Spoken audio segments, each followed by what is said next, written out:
Well, welcome, friends, to another episode of GS Live here at General Synod 35 here in Kansas City, Missouri. My name is Charles Jefferson. I serve as the news director for UCC News, and I'm joined by my wonderful colleague, Donna Jackson, who is our communications specialist. And we are very excited to welcome to GS Live today Dr. Peter Makari, who is the Global Relations Minister for Middle Eastern Europe at the United Church of Christ, and the Reverend Shari Prestemon, who is currently our acting Associate General Minister and co-executive of Global Ministries. Shari, Peter, thank you both very much for being here with us this morning. Thank you, Charles. It is wonderful to have you here, and I know that you both have a busy schedule. And so first, thank you for taking time to be with the viewers who are watching who couldn't be here physically. And so we're just going to jump right into it because we want to honor your schedules.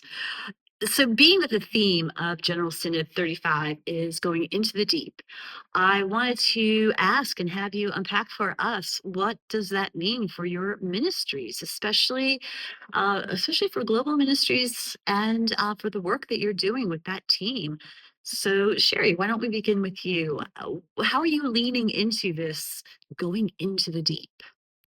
Well, I think about that in terms of the season that we are in this country and the decisions that are being made currently at the White House by Congress, policies coming down that are having direct harmful impact on people who have been our partners, organizations and churches and hospitals and schools and so forth that have been our global partners around the world for as long as 200 years. And what we're doing in this country is harmful to them. So, and they're not obscure policy to us because of that. These are policies that have concrete consequences for people who are our friends. And so for me, going deep right now means that we have to be even more intentional and thorough in our communication, our conversations with our partners, and asking them the question, how are you experiencing this? And what does being in solidarity with you right now, what does accompanying you right now look like that may look different because of this harm than it did a year ago? We just want to be very mindful and respectful of how their lives are changing because of policy decisions made in our country. So I think really centering their voices and being very intentional about receiving their story and their testimony, and then sharing that testimony with our constituency, our United Church of Christ churches and members, so that they know also the human consequence to what's happening. Now, Peter, the same question for you about what it looks like going into the deep. But before you answer, I want to preface that you've been in this role for many, many years, 25 years. And I'm just curious, before you answer the into the deep question, I'm just curious, have you ever seen a time like this in your 25 years in the role? I mean, now more than ever, global relations are being hurt. And there's other denominations who are coming back on their global partners, on their programs. And so, wow, how do you go into the deep in such a time as this? So I think one aspect of going into the deep is understanding historical context. And I've just come from a workshop that is organized by Global Ministries. It's a panel discussion among our global partners who are here. And General Synod historically and traditionally invites global partners to be present so that we can hear their voices directly. This workshop is an opportunity for them to talk about the role of the church in contexts of crisis, and to hear them speak about conflict historically and currently in Indonesia, in the Philippines, in Southern Africa, in Palestine, and in Sri Lanka gives us the long sense of crisis that the world has lived beyond this moment and before this moment. So I think that is also important. Yesterday, I participated in the committee that was dealing with the resolution on full communion with the evangelical church in Germany, the Protestant church in Germany. And looking at that history, the United Church of Christ helped support the exchanges of churches in West Germany and East Germany during the time of the Cold War. So there is a long history of crisis and conflict in the world. And the United Church of Christ has been and continues to be well positioned to engage and support and walk in solidarity and accompany partners. So yes, this is an unusual moment, but also history shows us that crises have existed before and will continue to. So we draw on our learning and our engagement with partners around the world, and we draw on our commitment to peace and justice to walk in solidarity with them in moments that we experience an unusual circumstance, but recognizing that their contexts sometimes have a longer history. I want to pick up on one thing you asked about. It's a 25-year anniversary for Peter. Right.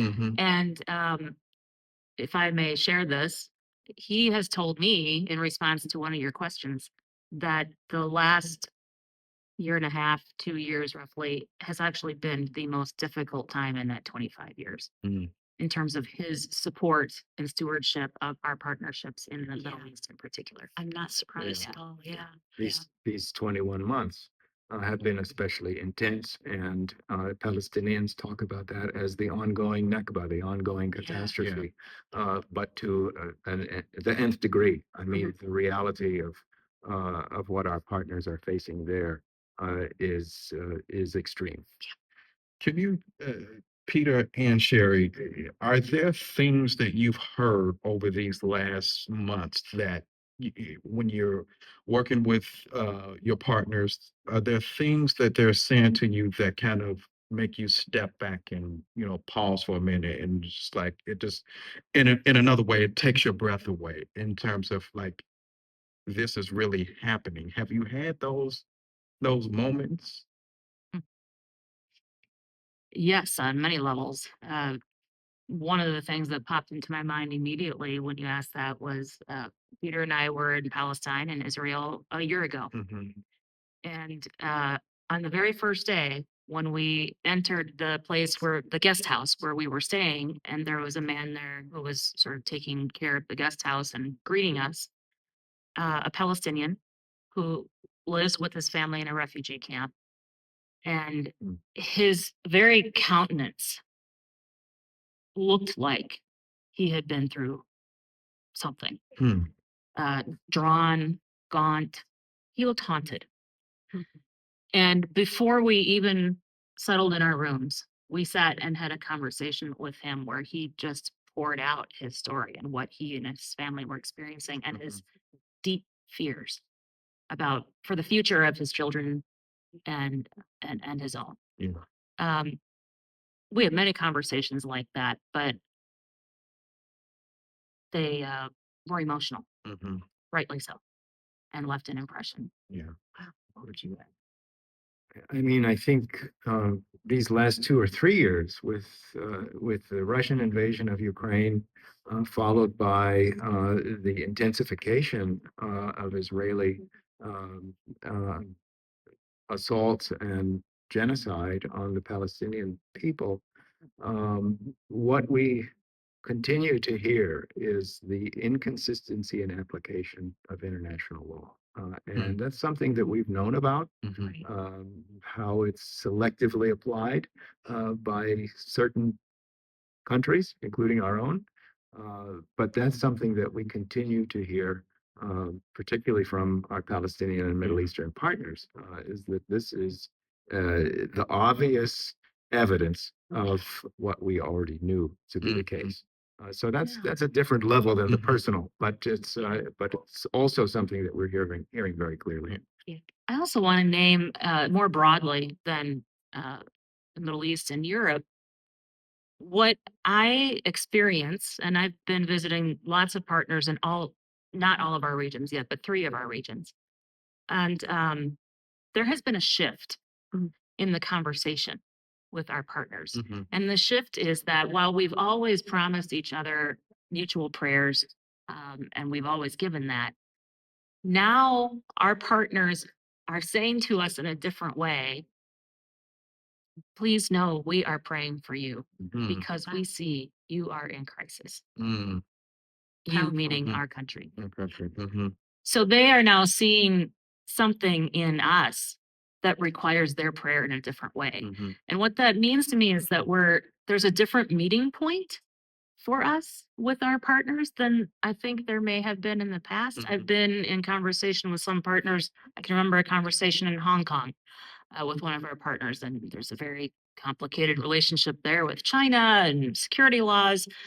And we sat listening to them talk about their experience of some diminishment of free speech and fears that they were experiencing, things they can't say in public. And I turned to our global relations minister, Derek Duncan, in that region, and we both acknowledged to one another, this sounds very familiar. Mm. This is now a story we understand in a different way because it's not just their story. It is now our experience as well, maybe at a different level. Right. But so we're meeting in a different place, if you understand what I mean by that. Mhm. Yeah. And Yeah. and I think that is powerful. It's something that we really didn't want, but I think God is making us emerge a new creation because we never had to really experience what we've always heard of or known or heard the stories. I mean, growing up, World War II and the Nazis and so forth. But now to actually, and you would wonder, like, how did that happen? But now in my lifetime, I'm beginning to see how that happened. And it does open you up. And so that's very interesting that now we're experiencing that. And so, how is that going to shape our ministries, our witness, our compassion? Mhm. I would love to know the work that you're doing and the team is so incredible at the UCC and such, just such expertise and passion for the gospel. My question is, how can we engage the local church here in the United States um, to be more aware of the global Mhm. community? Mhm. I know that especially in time of crisis, we look inward or we begin to That's right. withdraw. So I'm curious, how do we really reach out to our local churches and go in that direction in a way? Well, in a way, I think these last 21 months, the period since October of 2023, um, has uh, has has shown me that the local churches do care. The number of invitations I've had to speak and to interpret and to convey the voices of our partners in local church settings or conferences, it's been frequent and high. And technology has enabled that to happen regularly through Zoom and so forth, but also in person.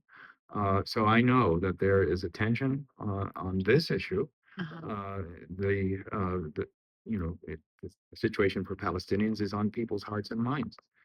In our local church, we have been praying for the people of Gaza and the people of Palestine and the Middle East every week.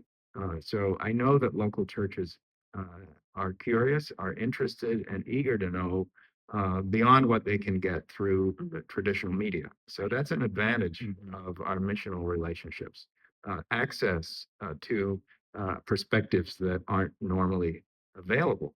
So it's on us to make sure that we provide resources, we provide opportunities, uh, webinars, news stories, etc., to help our churches have access to those perspectives of our partners. Yeah. And you're both doing such a wonderful job with that. And Charles, you have You, Sherry, yesterday, in your Q&A that you had, as part of your AGM nomination, as a follow-up to what Donna had asked Peter, one of the things that you had talked about was, uh, you know, how can, I think someone had asked, like, how can we show up for you and how can we, show that we care? And one thing that you had mentioned is that, the UCC does care, but it's like sometimes when we put things out, Mhm.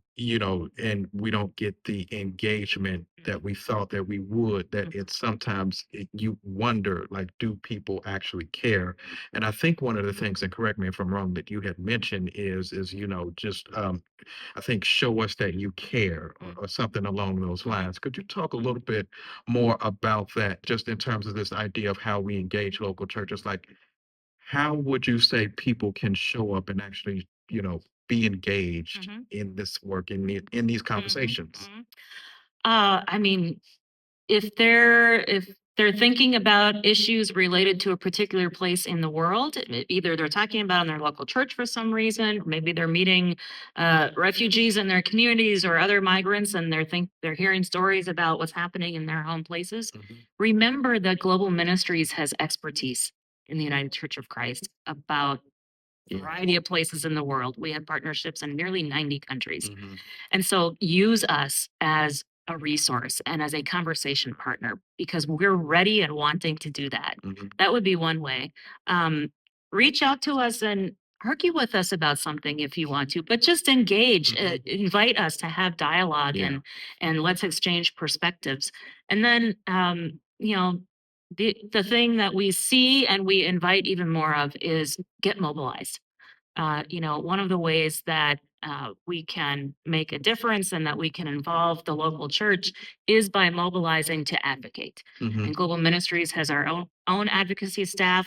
I also have the privilege of supporting our team in Washington, D.C. and our United Nations team, and they're doing advocacy Absolutely. on a Yep. global basis as Mhm. well. So we have these incredible people that can marshal advocacy energy for us and who can mobilize the whole of the church. And in fact, they're trying to do that every single day. Mhm. So we have lots of ways that our local members can choose to engage if they feel moved to do that. Mhm. Yeah. That is wonderful to hear. And we are going to wrap up because I know you do have a busy day, the both of you. But before we do close, I wanted to close in prayer. And I remember, Sherry, when you first joined the UCC in one of the meetings, the first meetings that you had with your team, you began with the words of John O'Donohue, and you read from For a New Beginning. And now it's not really a new beginning for you. You've been 2 years now, a year and a half. Yeah. Mhm. And Peter is certainly not a new beginning for you.